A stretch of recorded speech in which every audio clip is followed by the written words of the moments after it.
عمرك حسيت فجأة إن في حد بيبص عليك؟ تبص حواليك مفيش حد، بس الغريب إن الإحساس ده أحياناً بيكون صح فعلاً. تخيل كده، انت قاعد لوحدك في البيت بالليل، ماسك الموبايل او بتتفرج على فيديو، وفجأة تحس بإحساس غريب، كأن في حد بيبص عليك. ترفع عينيك بسرعة، تبص حوالينك، مفيش حد. تقول لنفسك أكيد أنا بتخيل، وترجع تركز في اللي بتعمله، وبعد ثواني تحس بنفس الإحساس تاني. طيب السؤال هنا، ليه أحياناً بنحس إن حد بيراقبنا؟ هل ده مجرد وهم، ولا دماغنا فعلاً بيقدر يكتشف النظرات؟ اللي هتعرفه دلوقتي هيخليك تبص للموضوع ده بطريقة مختلفة تماماً. الإنسان ما كانش عايش في مدن آمنة، كان عايش في الغابات والبراري، وكان دايماً معرض للخطر، حيوانات مفترسة، قبائل تانية، أو أي تهديد مفاجئ.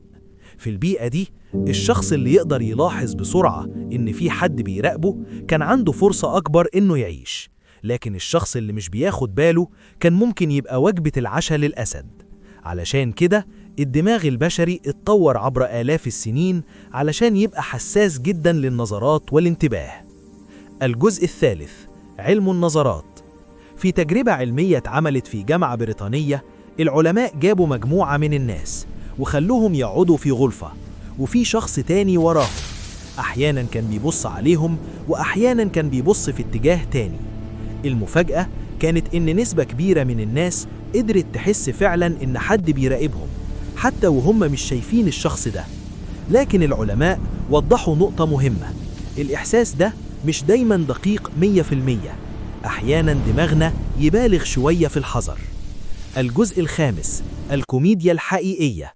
علشان كده كلنا تقريبا حصل معانا الأسوأ، علشان كده دماغنا أحيانا يبالغ شوية في التحذير.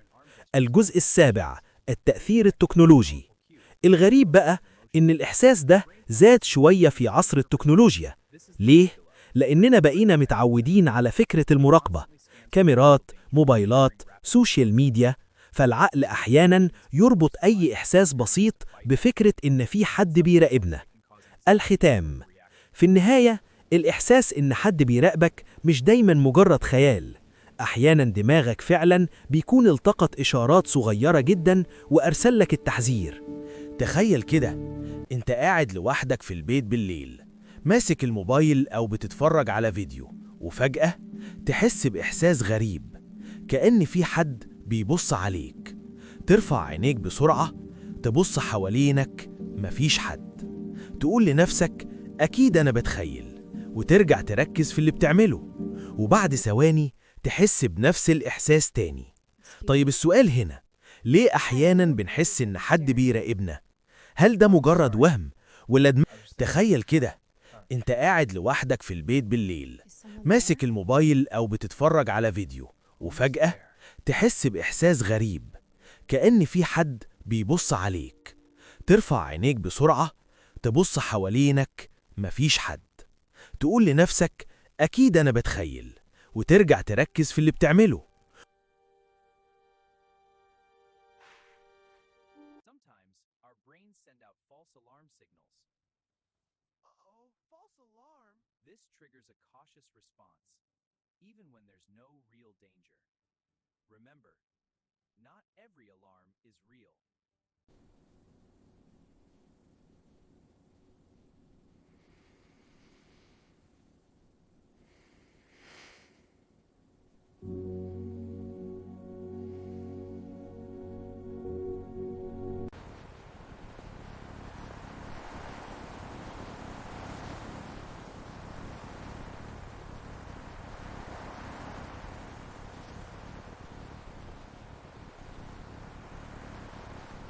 تخيل كده، انت قاعد لوحدك في البيت بالليل، ماسك الموبايل أو بتتفرج على فيديو، وفجأة تحس بإحساس غريب، كأن في حد بيبص عليك.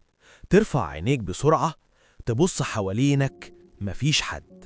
تقول لنفسك أكيد أنا بتخيل، وترجع تركز في اللي بتعمله، وبعد ثواني تحس بنفس الإحساس تاني.